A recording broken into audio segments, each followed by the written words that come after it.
అందరికీ నమస్కారం. ఈరోజు సుధామా శతకంలోని 70వ పద్యం. దీపకణిక చాలు నమిత దీపంబుల వెలయజేయ స్థిరయోగజ్ఞుండాపగ నజ్ఞానాంధత దోపగ పరమాత్మ దీప్తి దొడగు సుధామా. దీపకణిక అగ్గిపుల్ల, అమిత దీపంబులన్ అధిక సంఖ్యలలోనున్న దీపములను వెలయంచేయన్ వెలిగింపగలుగునకు చాలున్ సరిపోవును.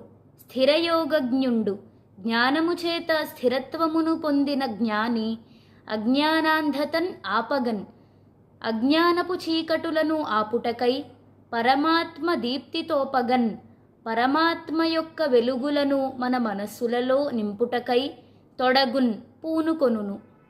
ఓ సుధామా, ఒకే ఒక్క అగ్గిపుల్ల సహాయంతో ఏ విధముగా అయితే అనేక దీపాలను వెలిగించగలిగెదమో అదే విధముగా జ్ఞానాన్ని పొంది స్థిరుడైనవాడు అజ్ఞానమును పారద్రోలి ఎంతోమందికి పరమాత్మతత్వమును పరిచయము చేయ సమర్థుడగును. ఇది ఈ పద్యం యొక్క భావం.